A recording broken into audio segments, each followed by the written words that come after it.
لفضای دو جره پیک هنه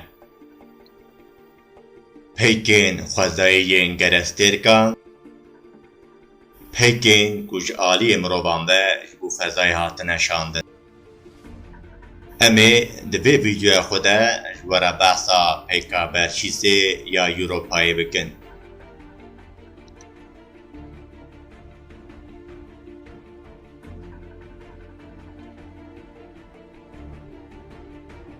د میتولوژیا یونانان ده وها درباست زوز خود خطشه آجالکی و دیبا یوروپا پشتره یوروپای درابینه روژاوا جبروی جپیکا یوروپای روژاوا جی دیگوتن روژاوا به ناو خویدن جوپیترا دودویا جهر چار پیکین هیبه پیکین گالیلئویی یا هری بچوب و بنزبون خواه یا دودویان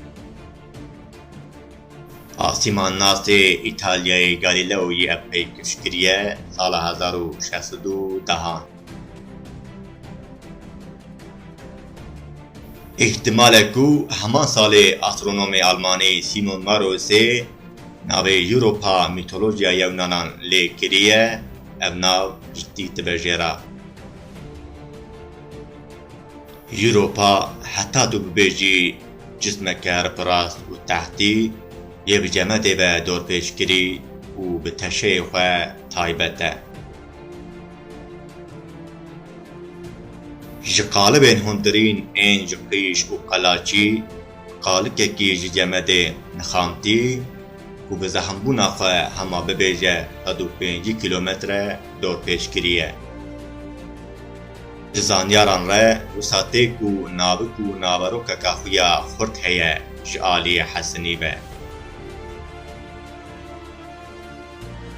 قادک مانیتیکی یا هم نافخوی هم جی هشیار کری هیه جعالی قادا بهیز جوپیتری به هاتی هشیار کره قالبین هندرین قادا هشیار کری و هن خصلت ناسی ین روبری زانیاران ده فکرین کو اقیانوس اکت ناو یا جی دبن قالکی بجمتا بشاریه یوروپا پری خودی آب و هوا یکا به مساوی پریوی اکسیژنه و شانه انوین آب و هیدروژنه هنه فشار و گوشهار روبری یا اتمسفرا انگو برحاوی جا جیهانه به 100 میلیارد جاران کمتره فرهیا یوروپای 3130 کیلومتره جهیبه زیده نه بچوکتره هما بیجه به 671,000 کیلومتره به نابرد در ریگه جوپیتری دایه سه خال 0 گرام بونا سری میتر کابکه یوروپای رو پید ده هزارین کو تحتکی پرتشتکی هندک قرصیه یا جی آب تدایه پیک هاتیه برگه هیوا یوروپای یک چارین پیکین مزن این جوپیتری هیوین گالیلئویی بدیمنه که تبلیغ یا شعالی کشتیا گالیلئویی به هاتیه چکرن ده سالا 1995 و 98 ده خطین سورکی ین سر قالکین جمدی ین سر هیوه در و پشته بلکی بونین سورکی جهن جمدی ین پارچین مزن و گران این جمده ین کو گوهرینه شانی ددن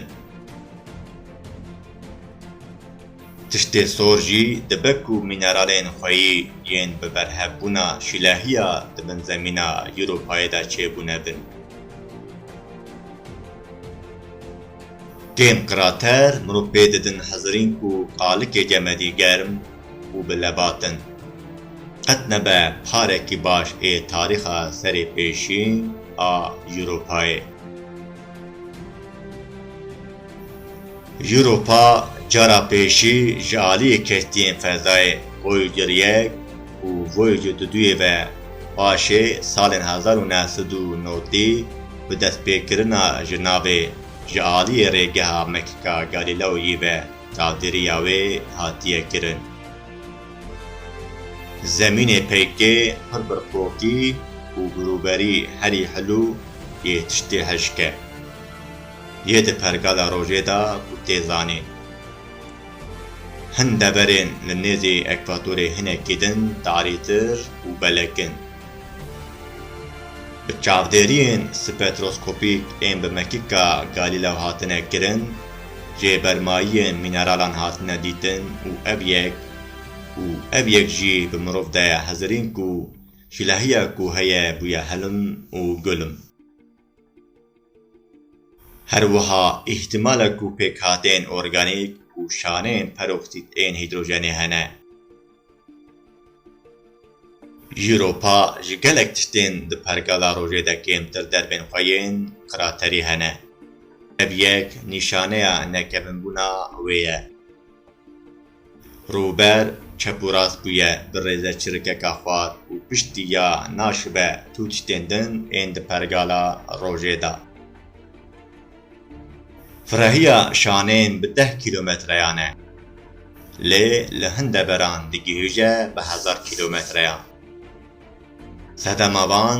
Sedema wan nayê zanîn lê dibe ku ji ber şikesteyên vekêşana qalikê Europayê yê ji ber çûna hata kêşana kêşegîrseyî ya Jupiterê be.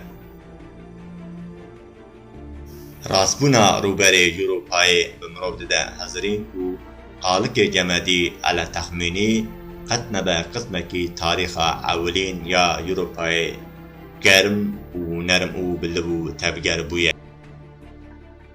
Wêneyên bi Mekîka Galileoyê hatine kişandin derxistiye holê ku li hin deveran qata derveyî derve şikestiye, parçeyên mezin ên Cemedê di cihê xwe de zîvirîne û bê ku cardin heliya bin xwar bûne. Xuya ye ku berê demek qata bin rûberê nîvherkoyî bûye. Ji bo ku mirov bibêje kîjan deme, tevî ku pêdivî heye bi erka taybet a amrazên din ên tezayê. Dibe ku germa çûn hatê bû besedem ji bo helîna qismî ya Cemedê. Çespandina hebûna avê û jêdereka enerjiyê ya ji bo demeke dirêj, dêrê li ber dibêtiya jiyanê li Europayê vebike. Qasî ji destê me hat me behsa Europayê ji were kir. Ji bo temaşekirina we em Kurdî Space spasiyên xwe dikin. Heta vîdeoyekê din bimînin bi Kurdî Spaceê û ji bîr nekin bibin endamê kanala me li hogir û dostên xwe pêşniyar bikin. Baş e ku hûn hene bi xatirê we.